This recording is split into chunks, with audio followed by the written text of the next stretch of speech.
नमस्कार दोस्तों, मैं आपके सामने जगदीश लोहनी आपका स्वागत करता हूं आपके अपने YouTube channel now everything with me में। दोस्तों, आज मैं आपके सामने एक काफ़ी इंपॉर्टेंट टॉपिक लेके आया हूं, वीकली करंट अफेयर ऑफ 2020। ये आपका 15 अगस्त से 21 अगस्त के बीच का करंट अफेयर है। ये आपके अगस्त वीक का थर्ड वीक का करंट अफेयर है, जो आपके एसएससी, यूपीएससी और रेलवे एग्जाम्स के लिए बहुत ज़्यादा महत्वपूर्ण रह सकते हैं।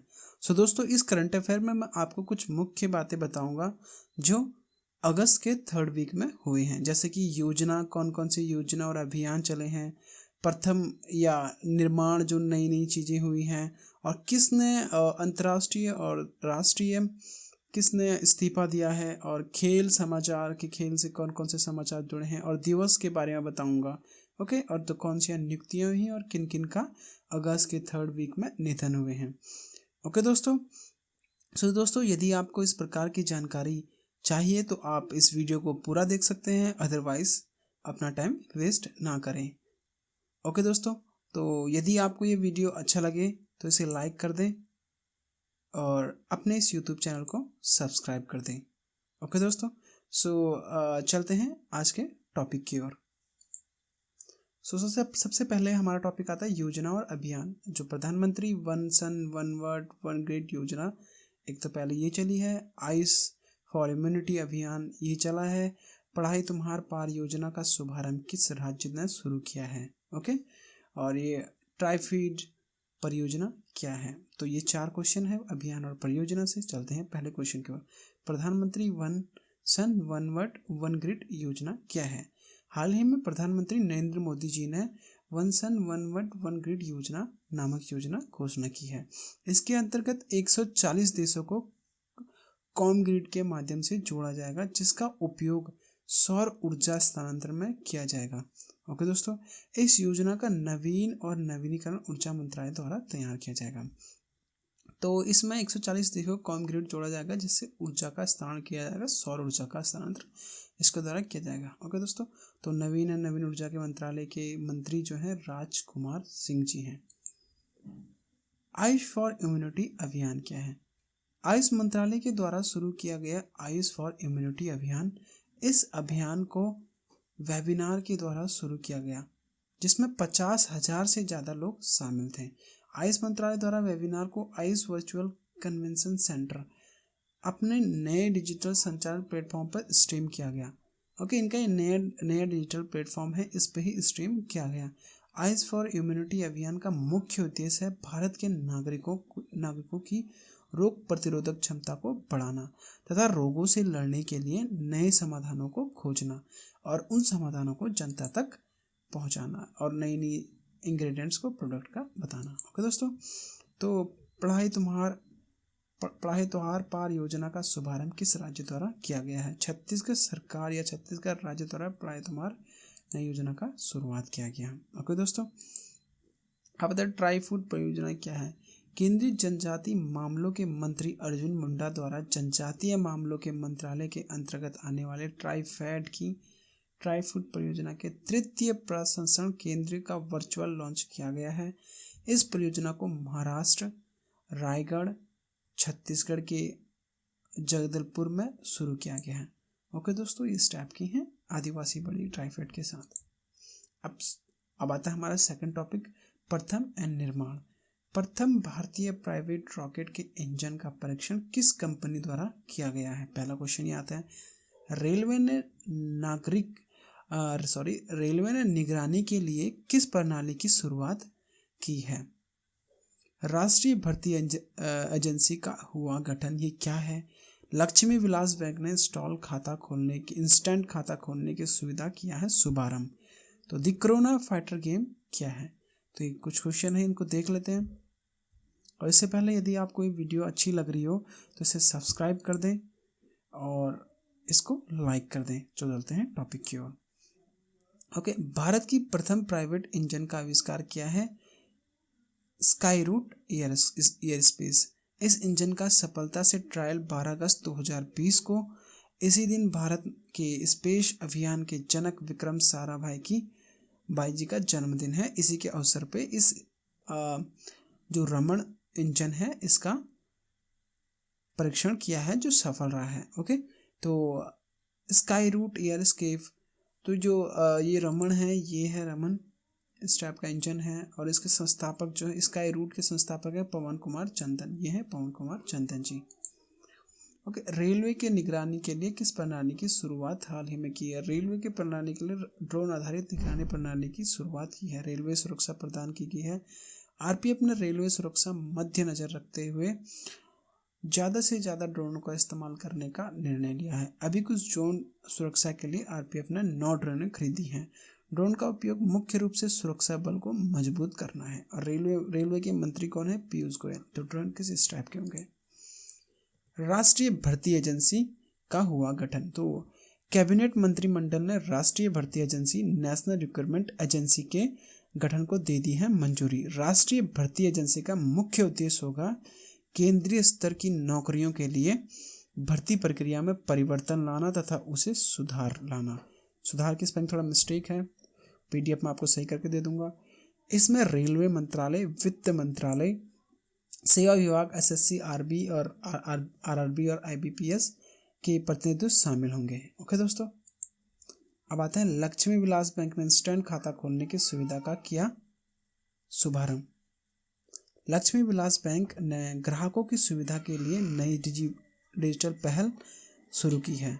लक्ष्मी विलास बैंक के द्वारा डिजिटल पहल LVB लक्ष्मी विलास बैंक डिजी को लॉन्च किया गया है। और इसकी वेबसाइट के माध्यम से ग्राहकों को काफ़ी लाभ होगा अपने बैंक प्रक्रिया को देखने के लिए। अगर दोस्तों, लक्ष्मी विलास बैंक का मुख्यालय चेन्नई और CEO सुंदर जी हैं। ये सुविधा शुरू की गई है। दी कोरोना फाइटर गेम, दी केंद्रीय स्वास्थ्य मंत्री हर्षवर्धन जी ने लॉन्च किया है कोविड-19 से जुड़े game, the corona virus fighter game.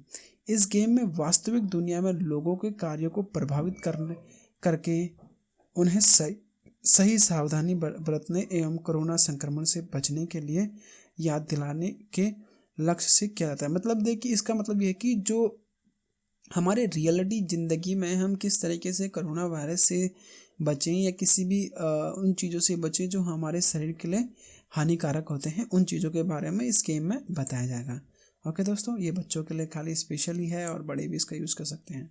अब इस्तीफा हाल ही में दिया माली के राष्ट्रपति इब्राहिम बाउबकर किता ने इस्तीफा। भारत के चुनाव आयुक्त के पद से अशोक लवासा ने दिया इस्तीफा। ये 2 इस्तीफा हैं। तो हाल ही में दिया माली के राष्ट्रपति इब्राहिम बाउबकर का इस्तीफा। तो इनके उसमें काफ़ी टाइम से विरोध चल रहा था, इसलिए इनको इस्तीफा देना पड़ा, क्योंकि इन्होंने भ्रष्टाचार काफ़ी ज़्यादा बढ़ावा दे दिया था माली में। ओके दोस्तों, तो ये है इब्राहिम बाउबकर किता। तो भारत के चुनाव आयुक्त पद से अशोक लवासा ने दिया। यह अशोक लवासा जी ने अपने पद से इस्तीफा दे दिया है। उन्होंने अपना इस्तीफा राष्ट्रपति रामनाथ कोविंद जी को दिया है। इनका इस्तीफा देने का मुख्य कारण यह है कि सितंबर 2020 में फिलीपींस स्थित एशियाई बैंक, विश्व बैंक में उपाध्यक्ष के स्तर पर इनको नियुक्त होना है। तो चुनाव आयुक्त के बारे में थोड़ा जानें। भारत के मुख्य चुनाव आयुक्त हैं सुनील अरोड़ा और एशिया विकास बैंक के अध्यक्ष हैं मतसुक अस्कावा। ओके दोस्तों, अब जो नियुक्तियों की बात किया तो हाल ही में गो एयर ने नए CEO किन्हें नियुक्त किया गया है और ई-बाइक गो के नए ब्रांड एम्बेसडर कौन होंगे। हाल ही में मेघालय का नया राज्यपाल किन्हें नियुक्त किया गया है और ओएकले के नए ब्रांड एम्बेसडर किन्हें नियुक्त किया गया है और डोमिनिकन रिपब्लिक के नए राष्ट्रपति किन्हें चुना गया है। तो चलते हैं क्वेश्चन की ओर। तो हाल ही में गो एयर के नए CEO कौशिक खोना जी को नियुक्त किया गया है। कौशिक खोना जी विनय दुबे जी का स्थान लेंगे। कौशिक खोना जी ने 32 वर्ष का कॉर्पोरेट का अनुभव है और 2008 से 2011 तक लगभग 4 साल के लिए वाडिया समूह के साथ कार्यरत थे। तो ये हैं कौशिक खोना जी। तो यह एक भारतीय कम लागत वाली एयरलाइन कंपनी है गो एयर। यह मुंबई महाराष्ट्र में स्थित है। संस्थापक इसके जहांगीर वाडिया हैं। इसने स्थापना 2005 में हुई। ओके दोस्तों, तो ई-बाइक गो हरभजन सिंह ई-बाइक गो के नए ब्रांड एम्बेसडर है। ई मोबाइलिटी स्टार्टअप ई-बाइक ने भारतीय क्रिकेटर हरभजन सिंह को अपना ब्रांड एम्बेसडर बनाया है। वह कंपनी के स्टार्टअप में मदद करेंगे तथा अपनी कंपनी के वेबसाइट का प्रचार करेंगे। ओके, तो इसके COO एवं CEO हरिकिरण जी हैं। इसकी स्थापना 2016 में हुई। इसका मुख्यालय अमृतसर में है। ओके दोस्तों, ये हैं हरभजन सिंह जी। हाल ही में मेघालय का नया राज्यपाल किन्हें नियुक्त किया गया है? हाल ही में मेघालय का राज्यपाल सत्यपाल मलिक को नियुक्त किया गया है। सत्यपाल मलिक रामनाथ कोविंद राष्ट्रपति जी के द्वारा नियुक्त किए गए हैं। सत्यपाल मलिक इससे पहले गोवा के राष्ट्रपति थे।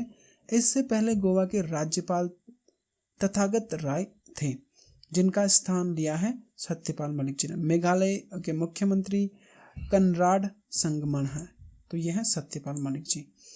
ओके के नए ब्रांड एम्बेसडर किन्हें नियुक्त किया? ओएकले के नए ब्रांड एम्बेसडर किन्हें नियुक्त? ओएकले के नए ब्रांड एम्बेसडर रोहित शर्मा को। ओएकले एक चश्मे की कंपनी है जो अब रोहित शर्मा के द्वारा नियुक्त किए जाएंगे। ओके दोस्तों, डोमिनिक रिपब्लिक के नए राष्ट्रपति किन्हें नियुक्त किया गया है? डोमिनिक रिपब्लिक के नए राष्ट्रपति के रूप में लुइस एबिंडर को चुना गया है। यह 54वें राष्ट्रपति होंगे डोमिनिक रिपब्लिक के। यह राष्ट्रपति के रूप में शपथ लेंगे। ओके, डोमिनिक रिपब्लिक की राजधानी सेंट डोमिंगो है। मुद्रा और डोमिनिक पीसो। ओके, थोड़ा खेल के बारे में जान लेते हैं। हाल ही में भारत के कप्तान जिन्होंने भारत को दिलाया विश्व कप, उन्होंने किन मैचों से संन्यास लिया है? ओके, और धोनी के बाद किस क्रिकेटर ने अंतर्राष्ट्रीय मैचों से कहा अलविदा? फिट इंडिया यूथ क्लब्स पहल का किसने शुभारंभ किया है? वीवो के स्थान पर किसने लिया IPL T20 2020 के टाइटल का स्पॉन्सरशिप राइट? तो हाल ही में भारत के कप्तान जिन्होंने संन्यास लिया है, भारत के कप्तान महेंद्र सिंह धोनी जी ने अंतर्राष्ट्रीय मैचों से संन्यास ले लिया है। महेंद्र सिंह धोनी जी एकमात्र ऐसे कप्तान हैं जिन्होंने विश्व कप और T20 चैंपियनशिप ट्रॉफी जीती है। धोनी जी ने 350 वनडे और 98 T20 और 20 अंतर्राष्ट्रीय और 90 टेस्ट मैच खेले हैं। तो महेंद्र सिंह धोनी जी आप जानते होंगे, ये महेंद्र सिंह धोनी जी हैं। ओके, धोनी के बाद जिन्होंने अंतर्राष्ट्रीय मैच को अलविदा कहा है उनका नाम है सुरेश रैना। रैना जी का क्रिकेट जीवन 13 वर्ष का रहा। रैना जी ने 2005 में श्रीलंका के खिलाफ अंतर्राष्ट्रीय मैच में डेब्यू किया था। इन्होंने 226 एक दिवसीय मैच और 78 T20 और 18 टेस्ट मैच में प्रतिभाग लिया और इनके द्वारा टोटल जो रन बनाए थे 7,787 रन बनाए गए। ओके, ये काफ़ी माने चुने फील्डर माने जाते हैं, काफ़ी फास्ट फील्डर माने जाते हैं। यह Suresh Raina ji. Okay, fit India youth clubs पहल का किसने शुभारंभ किया है? केंद्रीय खेल मंत्री किरण रिजिजू ने किया फिट इंडिया यूथ क्लब्स का पहल का शुभारंभ। किरण रिजिजू ने। इस पहल में युवाओं को फिट रहने के लिए जागरूकता फैलाई जाएगी। यदि युवा फिट और तंदुरुस्त रहेंगे तो इंडिया फिट और तंदुरुस्त रहेगा। यह एक प्रकार का राष्ट्रीय व्यापी पहल है। ओके दोस्तों, वीवो के स्थान पर किसने लिया IPL T20 का टाइटल स्पॉन्सरशिप राइट? तो इसमें जो वीवो था IPL का T20 राइट्स लिया थे, काफ़ी उसमें इंडियन के द्वारा मतलब भारतीयों के द्वारा विरोध किया गया, क्योंकि भारत में चाइनीज़ प्रोडक्ट का जब बहिष्कार हो रहा तो वीवो किस प्रकार से IPL का स्पॉन्सर ले सकती है। तो इसीलिए ड्रीम 11 के द्वारा लिया गया है Indian premiere league IPL T20 का सीजन का टाइटल स्पॉन्सर। तो ड्रीम 11 के द्वारा 222 करोड़ रुपए में यह टाइटल स्पॉन्सरशिप राइट हासिल किया गया है। यह टाइटल स्पॉन्सरशिप राइट ड्रीम 11 के लिए 31 दिसंबर 2020 तक होगा। ड्रीम 11 के बारे में जाना थे संस्थापक हर्ष जैन और भावित सेठ। स्थापना इनकी 2008 में। ब्रांड एम्बेसडर इसके महेंद्र सिंह धोनी जी हैं। ओके, दिवस 19 अगस्त, 20 अगस्त और 21 अगस्त के बारे में जान लेते हैं। महत्वपूर्ण विश्व मानवता दिवस मनाया जाता है 19 अगस्त को। यह दिवस हर साल 19 अगस्त को मनाया जाता है। इस बार इस दिवस अवसर पर एक मुहिम चलाई गई है, रियल लाइफ हीरोज। इसके अंतर्गत उन लोगों को धन्यवाद किया जाएगा जिन्होंने बिना लोकप्रियता के तथा जोखिम उठा के कठिन परिस्थितियों में उन लोगों का मदद किया जिनको मदद की जरूरत थी। इस वर्ष विश्व मानवता दिवस की 11वां संस्करण है। इस दिवस को विश्व स्वास्थ्य मंत्रालय या विश्व वर्ल्ड हेल्थ ऑर्गेनाइजेशन, मंत्रालय नहीं होगा, ऑर्गेनाइजेशन के द्वारा मनाया जाता है। WHO का मुख्यालय जेनेवा, महानिदेशक टेड्रोस एडहानम। ओके दोस्तों, तो 20 अगस्त को मनाया जाता है विश्व राजीव गांधी जयंती। इसको सद्भावना दिवस के रूप में मनाया जाता है। 2020 इस बार राजीव गांधी जी जो भारत के पूर्व प्रधानमंत्री हैं उनकी 76वीं जयंती मनाई जा रही है। इनकी मृत्यु के ठीक एक साल बाद 1192 में भारतीय राष्ट्रीय कांग्रेस ने कांग्रेस के द्वारा राजीव गांधी सद्भावना पुरस्कार की शुरुआत की थी। सद्भावना पुरस्कार ये काफ़ी टाइम पूछा गया है, 1911 में इसकी शुरुआत हुई, तो याद रखें। 21 अगस्त इस दिन विश्व वरिष्ठ नागरिकता दिवस भी मनाया जाता है। ओके, इस दिवस में वृद्ध लोगों को प्रभावित करने वाले मुद्दों के बारे में जागरूकता फैलाने के लिए मनाया जाता है। इसमें जो वरिष्ठ लोगों द्वारा अच्छे काम किए होते हैं उन्हें सम्मानित किया जाता है तथा उनमें बातें सीखी जाती हैं, उन बातों को सीखी जाती है जो बातें हमारे पूर्वजों ने की होती है, काफ़ी अच्छी। इस दिवस को संयुक्त राष्ट्र महासंघ द्वारा 14 दिसंबर 1990 से मनाया जाता है। ओके दोस्तों, अब निधन की बात आती। हाल ही में हुआ चेतन चौहान का निधन, वो कौन थे? हाल ही में हुआ रसेल क्रिस का निधन, वो कौन थे? और गोपाल स्वामी कस्तूरी रंगन का कौन थे? इनके बारे में हम जानेंगे। तो ये चेतन चौहान का निधन जो हुआ है, ये क्रिकेटर हैं काफ़ी अच्छे और उत्तर प्रदेश के मंत्री परिषद में, मंत्रिमंडल में भी हैं। यह काफ़ी बेहतरीन क्रिकेटर थे। इनके द्वारा 12 साल क्रिकेट खेला गया, जिन्होंने 40 टेस्ट मैच और 40 टेस्ट मैच खेले, जिसमें 16 अर्धशतक मारे। इनको 1981 में अर्जुन पुरस्कार द्वारा सम्मानित किया गया। यह उत्तर प्रदेश के युवा और खेल मंत्री भी रहे हैं। ओके दोस्तों, तो ये हैं चेतन चौहान जी। तो रसेल क्रिस का निधन हुआ। तो रसेल क्रिस कंप्यूटर वैज्ञानिक थे। इनके द्वारा ही पिक्सल आप सुनते होंगे, 2 पिक्सल 3 पिक्सल जो फोटोज होते हैं, इनके द्वारा इनका आविष्कार किया गया था। और सबसे पहले और डिजिटल तस्वीर स्कैन इन्हीं के द्वारा की थी। इन्होंने सबसे पहले 2x2 का अपने बच्चे की डिजिटल तस्वीर स्कैन की थी। तो ये है हमारे रसेल क्रिस जी।